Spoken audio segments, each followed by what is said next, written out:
for looking at the impact the First World War had on Scottish society and culture.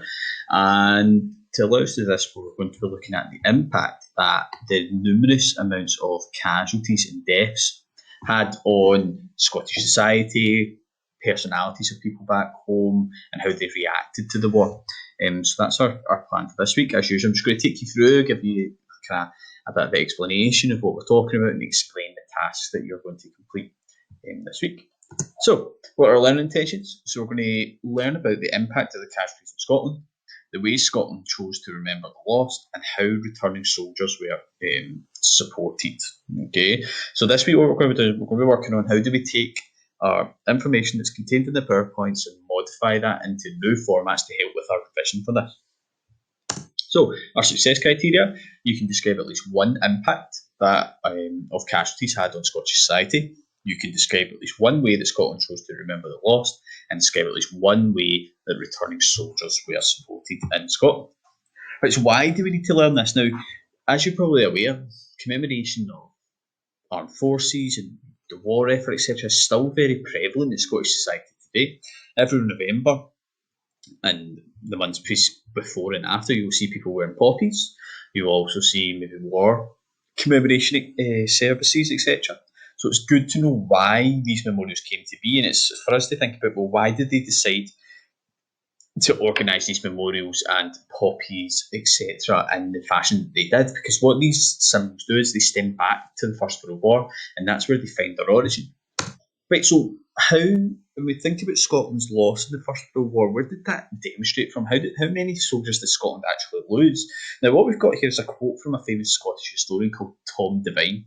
So, of the 557,000 Scots who joined up in the First World War, 26.4% of them lost their life. So that's a significant proportion of these Scottish soldiers who signed up at any point between 1940 and 1918 died in this conflict.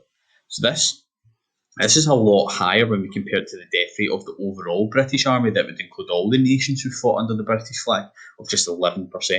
So Scotland's death rate seems to be particularly high.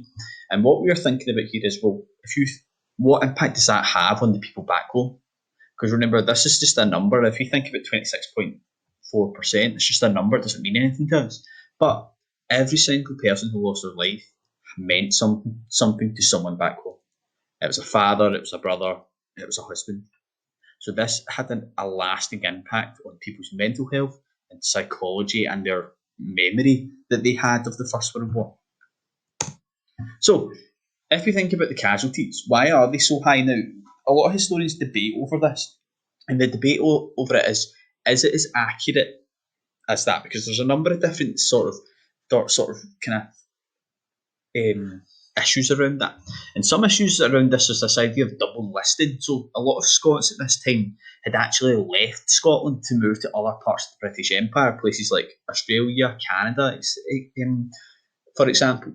And what they were referred to as working under the Anzacs, which is Australian and New Zealand soldiers. So what you find is that sometimes the people, men who have died, are listed on two different sort of numbers. So they're listed on the Scottish numbers because they're originally from Scotland, but also they were listed on the Australian or New Zealand or Canadian numbers as well. So there's issues around double listing, whether it's completely accurate.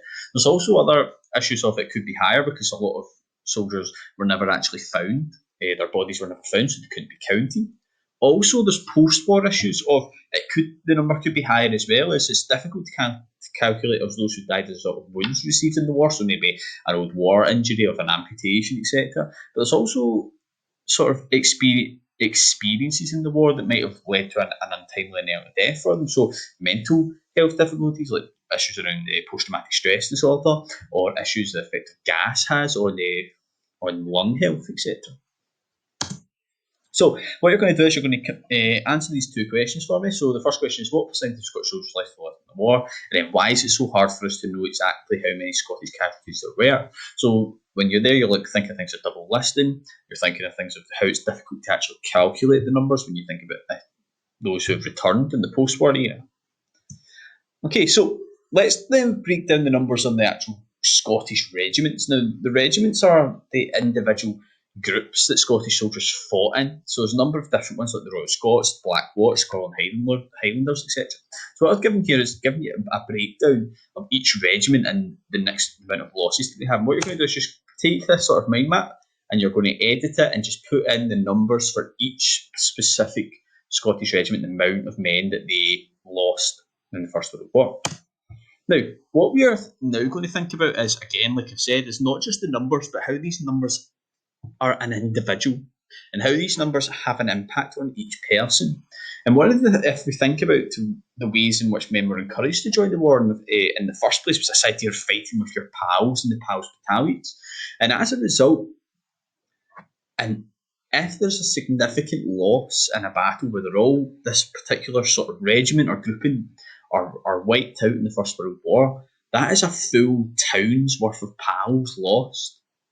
Okay, so if we think back, an example of this would be the Battle of Jutland, which is a naval battle that's fought in the First World War up in the North Sea. And 13 men died in Wick on the same day. That's 13 bunch of funerals, that's 13 families devastated in a small community like Wick. If you also think about the famous Pals Battalion, like the Hearts Battalion and the Crays Battalion, which was the football team that joined up, 11 of the Hearts team who joined up were killed, and several of them on the first day. Okay, so it has a massive impact on how people view this war and affects people back home. Also, if we think about the different towns and groups, some were also very significantly affected.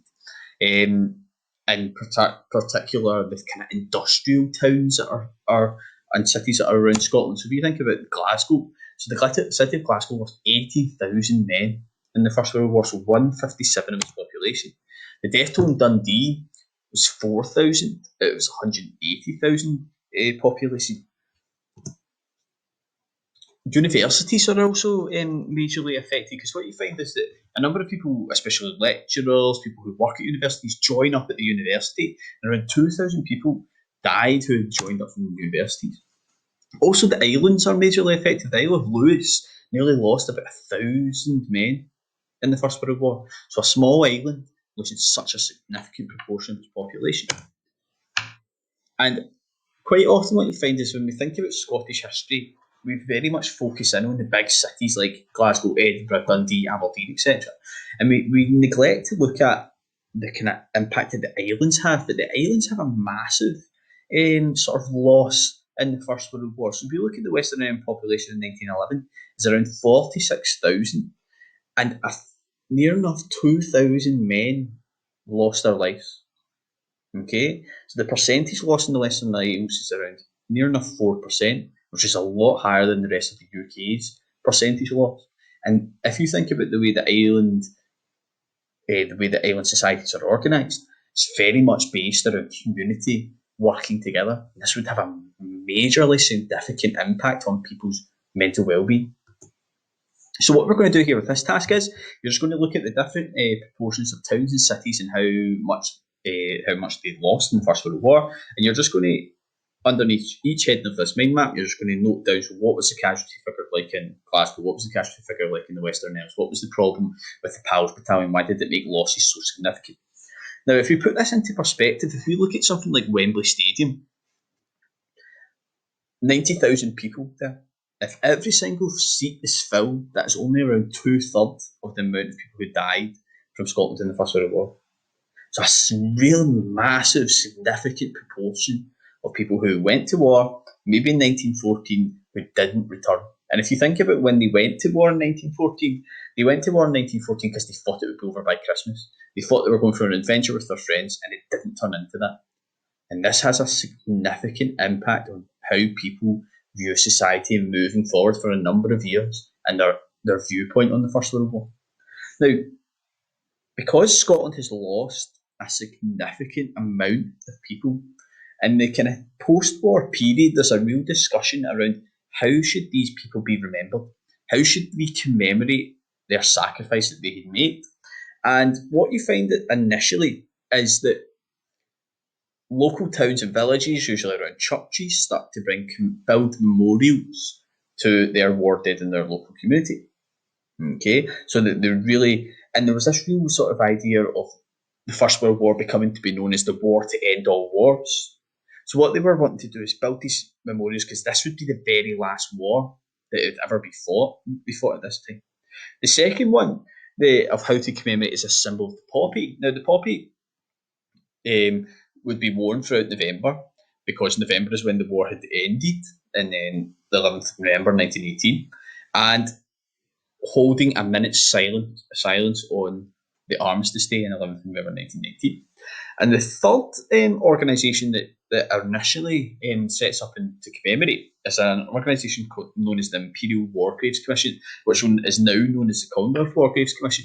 And they cared for military cemeteries around the world. And what it was looking at is the First World War cemeteries. These soldiers who'd lost their lives, as giving them a proper burial and giving them a place where they can be laid to rest, where people can go and visit and commemorate these soldiers. So this is what the third organisation did. They were trying to tend to war grave cemeteries. So the final discussion is about creating a Scottish national war memorial. So we've got lots of small war memorials, and what these small memorials are doing is about local communities, but there's a real discussion, especially around the Duke of Atholl, of creating a national war memorial that becomes to be created in Edinburgh Castle, and it was opened formally on the 14th of July 1927, and you can still go and visit that today. So what are the problems with grief? What sort of problems are created with grief? And there's a real issue around grief in terms of a lot of soldiers felt that when they returned from the First World War that they weren't being adequately supported and that they should be supported in a better way. So what you're going to be doing here is just underneath this mind map, you're going to be filling in what is Imperial War Graves Commission, what's the Scottish National Memorial, what's symbols, traditions, and why did they build the memorial?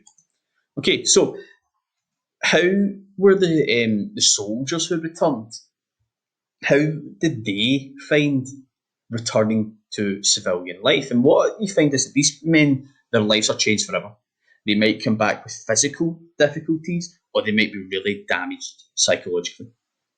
And what you find is that there's a number of charities being created, and these charities are designed to try and care for these veterans because there's a real issue of the government not supporting these sort of veterans. So what you find is that the charities to do it. And in 1921, the Royal British Legion was created. Now, the Royal British Legion, or its Scottish counterpart, the Royal British Legion Scotland, was created to support veterans. And what they were doing is providing them with financial support, emotional support, housing support, for example. So what you're going to be doing is just looking at the aftermath of the First World War and the impact that it has. And what you're going to hear is, so what problems were created in Scottish society with this idea of grief? What else were the consequences of the war? Think about sort of, apart from death, what happened to men as a result or after the war, physical disability. And what are some real examples of this? So give a real example of soldiers who came home and had these sort of problems. Royal British Legion, what solution did they provide to try and help with the issues that created around the war? And when and why was the Royal British Legion established, and what did they do?